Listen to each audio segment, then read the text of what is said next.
ngomong tentang pokok bahasa itu aku dan teman baru. ya. Baru. Aku dan teman baru. Nah, itu keluarga inti dalam Keluarga. ini itu ayah, ibu dan anak. Anak-anak. Ayah, ibu dan anak-anak. Nah, kalau tempat mobil yang rusak harus dibawa kemana? Montir. Saat kalau kita punya mobil rusak, kita harus memperbaiki di mana? Montir. Memperbaiki di mana? Di Montir. mana? Montir. Atau di bengkel. Nah, itu.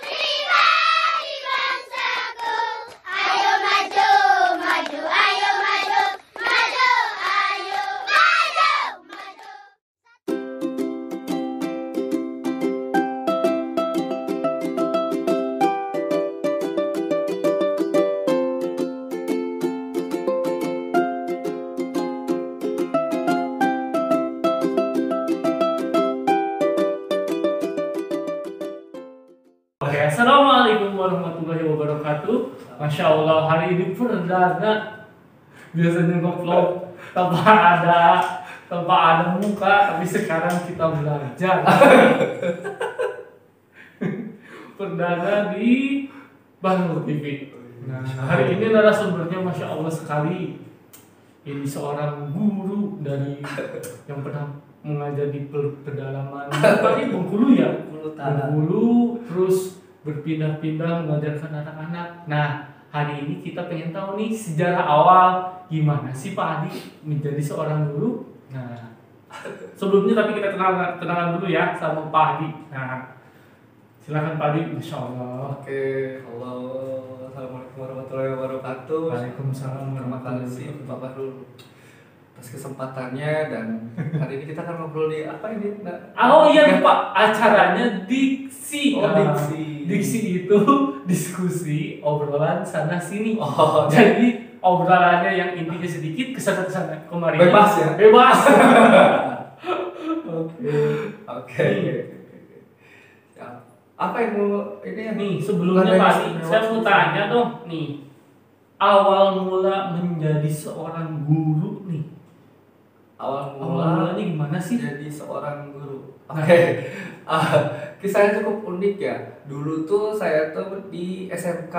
Oh, SMK. Jadi kejuruan, dan saya memilih jurusan mesin gitu. Saya juga ada cikal bakal guru yang tidak bagus-bagus amat sebenarnya gitu. Jadi dulu pas waktu SMK tuh, namanya juga dulu ya, pengalaman dulu. Jadi SMK tuh saya sempet nggak masuk sekolah gitu, karena mungkin bukan passion saya gitu, bukan keahlian saya di bidang kejuruan, terutama di teknik mesin ini gitu. Nah, awal cikal bakal saya menjadi guru adalah kalau saya ingat-ingat dan saya ingin kembali, saya dari kecil pengen untuk menjadi seorang guru gitu. Jadi saya pernah mencatat keinginan saya, salah satunya menjadi seorang guru. Jadi cukup mungkin dari kecil saya sudah pengen menjadi guru, terus masuklah ke pendidikan dan akhirnya bisa seperti ini. Tapi kan yang kita ketahui nih, mohon maaf nih, gaji guru honorer apalagi tuh, gimana tuh? Apakah ada terkendala dengan masalah finansial guru honorer? Tidak bisa kita pungkiri ya, ketika kita mengajar di sekolah negeri, terutama menjadi honor. Saya dulu honor pertama kali di tahun 2015, dan itu saya menjadi salah satu guru ekskul angklung di salah satu sekolah berada di Kabupaten Bandung di tahun 2015. Itu belum lulus kuliah, tapi saya mencoba untuk mencoba dulu lah mengajar itu seperti apa di eskul dulu gitu, eskul angklung. Nah, lalu di tahun 2016 saya ditawari oleh teman saya, kebetulan teman saya juga ngehonor di sana. Nah saya ditawari oleh teman saya, ayo Dik masuk di sekolah sini. Ya udah coba aja gitu, namanya juga cari pengalaman ya Pak ya, cari pengalaman terlebih dahulu. Nah jadi di 2016 saya pertama kali terjun dan menjadi benar-benar guru dalam artian guru honorer, dengan waktu itu gaji saya itu Rp300.000 per bulan, Rp300.000 per bulan, dan itu dibayarnya selama 3 bulan. Jadi setiap 3 bulan sekali saya gajian, 3 bulan sekali saya gajian dengan 300.000.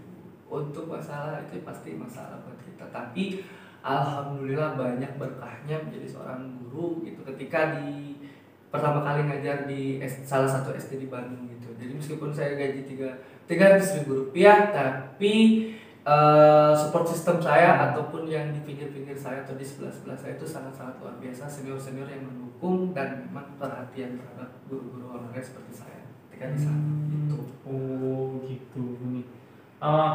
Lalu nih, saya kan tuh pernah dengar cerita nih Pak Adi itu pernah mengajar di pedalaman Bengkulu ya Pak Adi ya. Nah, sedangkan kan di Bengkulu itu jauh nih.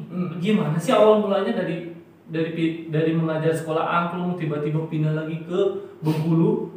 Jadi awalnya di tahun 2017 tuh saya sudah mulai penasaran, penasaran untuk mencoba hal-hal baru untuk menambah kapasitas di diri saya sendiri gitu. Dan kegiatan yang saya ikuti pertama adalah kelas inspirasi. Saya mengikuti beberapa kelas inspirasi untuk menambah itu. Lalu nah lagi-lagi saya punya cita-cita ketika waktu itu saya ditanya oleh dosen pembimbing saya nih, Dik kalau udah lulus mau kemana kamu?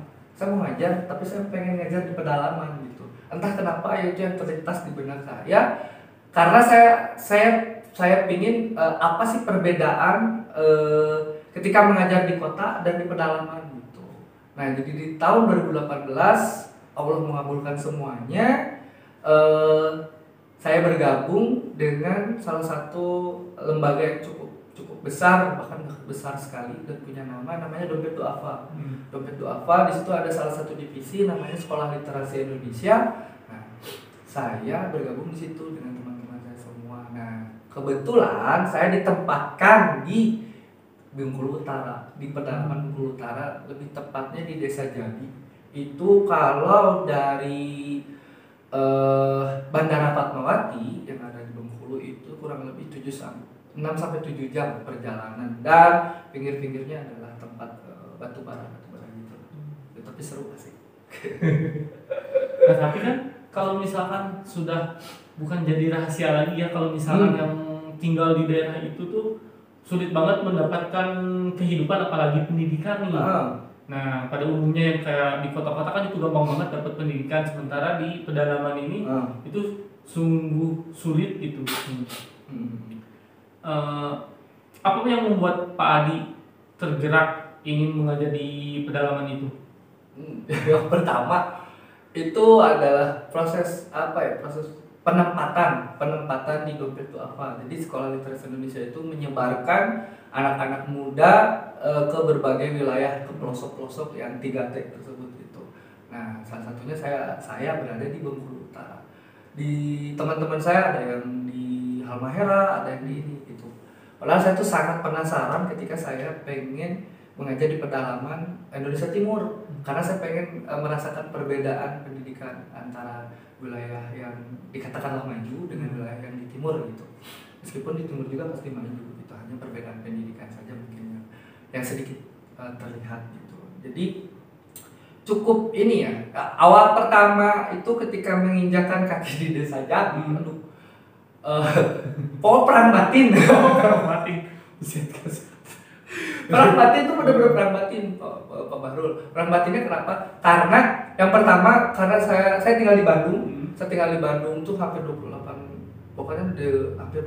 tahun di Bandung, besar di Bandung. Jadi ketika pas saya mendapatkan tempat dan di penempatan saya di wilayah Jabi Bengkulu Utara tersebut tuh saya perang batin. Perang batin itu saya kayak bertanya ke dalam diri saya sendiri. apakah saya benar di sini, berada di sini, terus saya mau ngapain di sini gitu. Itu selama 2 minggu tuh saya kayak nggak terima tinggal di Bengkulu Utara tuh, karena bagi saya sepinya luar biasa.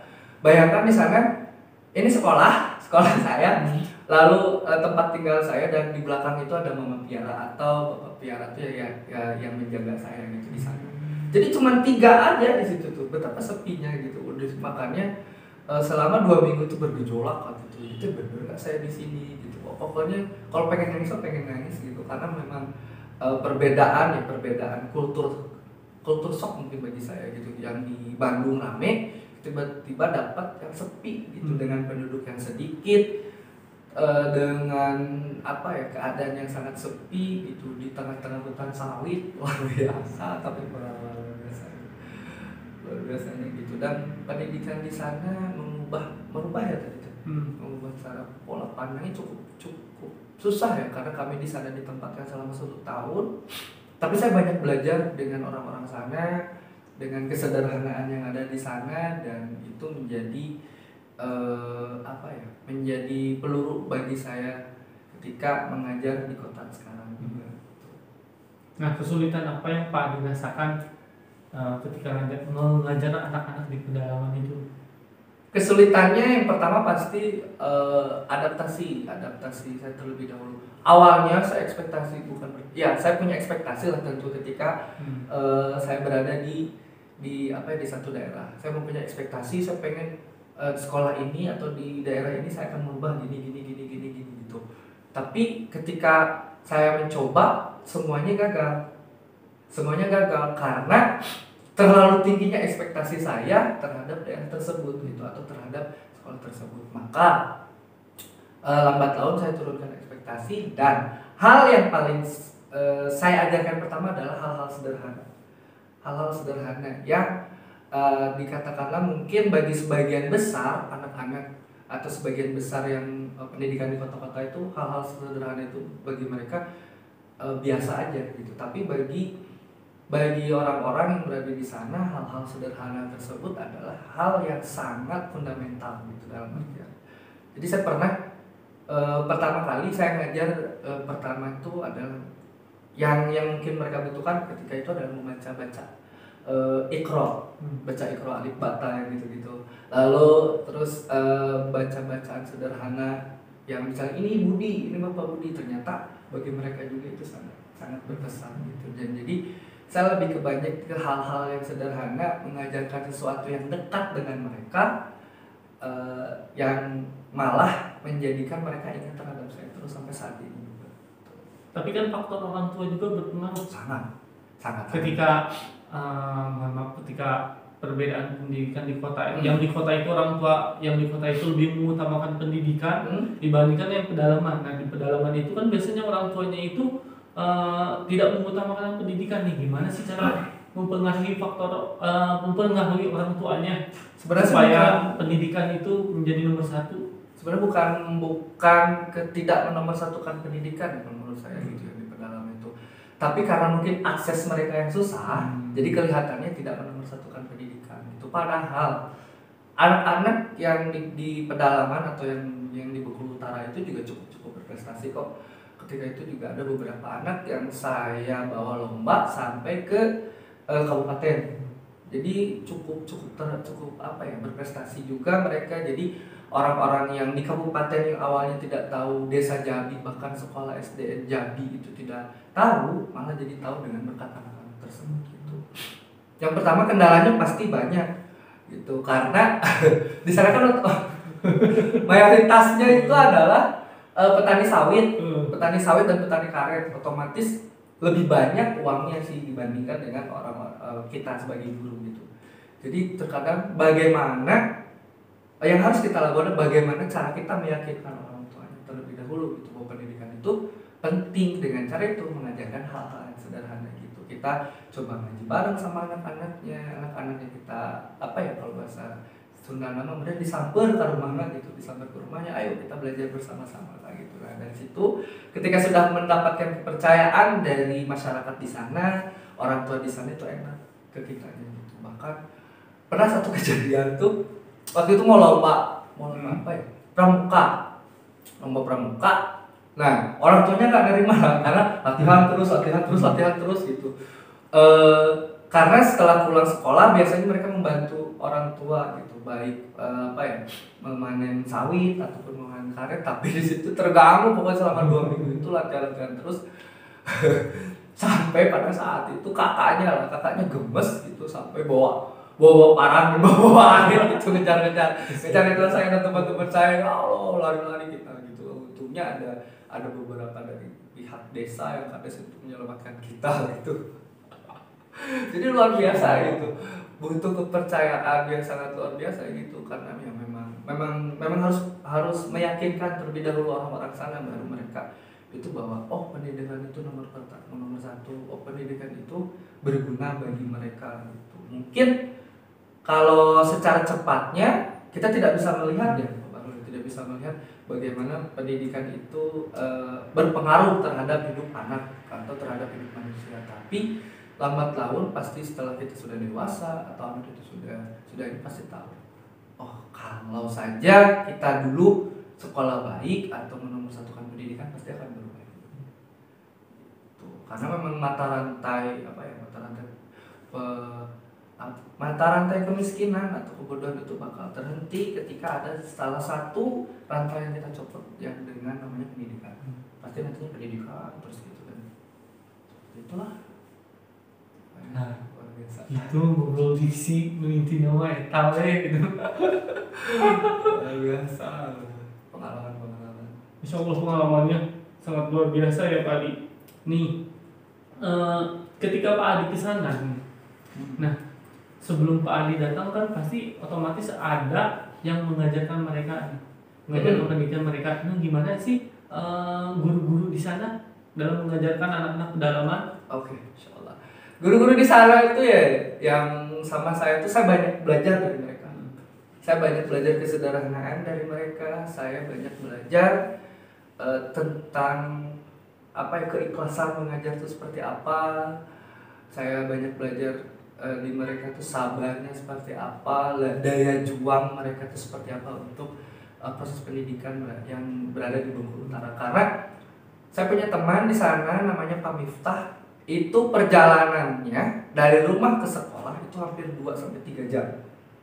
Dan melewati sangat luar biasa gitu jalannya, karena batu-batu. Jadi di sana tuh nggak jalan seperti ini yang aspal atau batu-batu gede gitu. Jadi kalau celaka ya jatuh, berdarah sebagainya gitu. Beliau ngajar di situ. Ada juga guru perempuan yang sana namanya Bu Helvi. Itu guru perempuan yang sangat luar biasa, kreatifnya sangat luar biasa gitu. Padahal mereka bayangkan, mereka digaji cuma 100.000. 100.000 dan itu tidak 1 bulan digaji langsung 2 bulan, ini enggak, sama kayak waktu 3 bulan, bahkan kadang waktu itu pernah 6 bulan mereka nggak dapat gaji.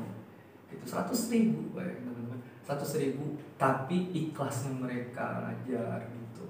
Jadi satu ketika saya pernah bertanya ke teman saya, kenapa Pak Bu kok ngajar terus padahal rumah kalian jauh, terus nggak ada uangnya gitu.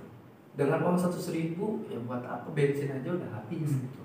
Tapi jawaban mereka sangat luar biasa. Kalau bukan kita yang ngajar, siapa lagi yang ngajar anak-anak Pak? Gitu. Anak-anak tuh butuh pendidikan, butuh perubahan. Nah itulah yang bikin saya terharu. Dari situ saya banyak belajar dari guru-guru tersebut yang membuat saya seperti sekarang ini. Gitu. Jadi saya juga nggak terlalu kok sekarang karena belajar kesederhanaan berada di sana gitu. Karena bagi saya ketika saya diamanahi atau diberikan oleh Allah kesempatan untuk mengajar di pedalaman, itu malah menjadi titik balik bagi saya atau spasi bagi saya untuk merenung apa yang harus saya lakukan gitu ke depannya untuk pendidikan, bahkan untuk anak-anak. Insya Allah. Saya aja baru belajar jadi guru 3 tahun ini. Makanya saya bilang dulu Pak Adi ini. Saya baru 2015 saya ngajar, cuma saya cinta aja dengan mengajar kayak gitu. Nah, untuk akses belajar sendiri kan sangat susah tuh Pak Adi di pedalaman. Di kota kan akses itu begitu banyak. Nah, gimana nih cara anak-anak menyerap ilmu pelajaran yang diberikannya nih? Misalkan harus mengakses ke sana ke sini. Jadi yang pertama yang saya lakukan adalah saya kan nggak mungkin untuk dengan internet atau apa gitu, meskipun di sana dekat sih, dekat dengan ini apa ya namanya tuh, yang tower untuk ini tuh dekat sekali. Tapi lagi-lagi ketika kalau kita memaksakan apa yang ada di kota ke mereka, pasti mental semua, dan bagi mereka apa ya gitu. Makanya yang pertama saya lakukan itu tadi, saya mencoba mengajar mereka dengan pendekatan yang dekat dengan mereka gitu, dekat sekali dengan kehidupan mereka yang tidak jauh dengan mereka gitu. Jadi saya banyak menggunakan media-media yang di alam, yang memang media di alam itu bisa dekat dengan mereka gampang mencarinya, dan dan memang sangat mudah untuk diakses buat mereka gitu, karena akses yang pertama bagi mereka itu media yang dekat dengan mereka gitu. Terus saya pernah waktu itu mencoba untuk menggunakan laptop, tapi malah bingung ke anak-anaknya dan tidak berjalan dengan baik gitu. Entah saya yang kurang baik ketika mendeliverinya atau mungkin agak kaget mereka dengan dengan hal yang tidak biasa mereka lihat. Tapi ketika lambat laun saya digunakan lagi, mereka coba dan mereka asik kok untuk ini. Jadi luar biasa guys, belajar di pedalaman. Coba kan, Pak Bahrul coba. Belajar di pedalaman ada kesempatan. Saya itu dulu ya, saya dulu pulang dari Bengkulu Utara, ada tawaran lagi ngajar di NTB selama 6 bulan. Tapi saya nggak ambil karena keadaan saya sudah menikah, jadi nggak ambil. Padahal menurut kata istri saya juga sama aktivis pendidikan, dalam artian ya mengajar di pedalaman. Istri saya lebih duluan terjun di pedalaman, itu sekitar tahun 2015 kalau nggak salah udah terjun di pedalaman. Jadi saya juga banyak belajar dari istri saya gitu. Ketika ada tawaran di NTB, saya tuh pengen banget gitu merasakan lagi 6 bulan nih, kapan lagi belajar gitu ya di pedalaman yang lain lagi. Tapi karena sudah beristri, sudahlah gitu. Saya memutuskan tidak mengambil, padahal itu sangat saya inginkan. Tapi pada ya di sini juga banyak lah gitu. Insya Allah. Saya suruh ngajar 3 tahun aja dulu ini di pedalaman. Masya Allah, sangat luar biasa guys. Sudah ngobrol dia teh. Mana lagi diksinya inti nama seetik kan itu kadiana loba. Ide daripada ini teh sebenarnya perdana pisan sebenarnya. Pengen tahu juga ini teh sebenarnya Padi, pengen tahu seberapa jauh public speaking saya Padi. Kan saya paling tidak berani kalau misalkan ngomong di depan orang banyak, paling dari dulu paling kalau misalkan maju tiba-tiba keringetan. Nah mulai di sini saya nyoba nih gimana sih ada yang salah gimana Pak ini. Tapi dengan dengan berani mencoba, baru saya juga dulu tuh takut, gemeteran ketika ngobrol di depan banyak orang. Terus saya anak SMK, nggak ada basic untuk public speaking. Tapi ketika saya mendalami dan diberi kesempatan, titik balik saya banyak ngobrol di depan adalah ketika saya bergabung dengan Dompet Itu Apa.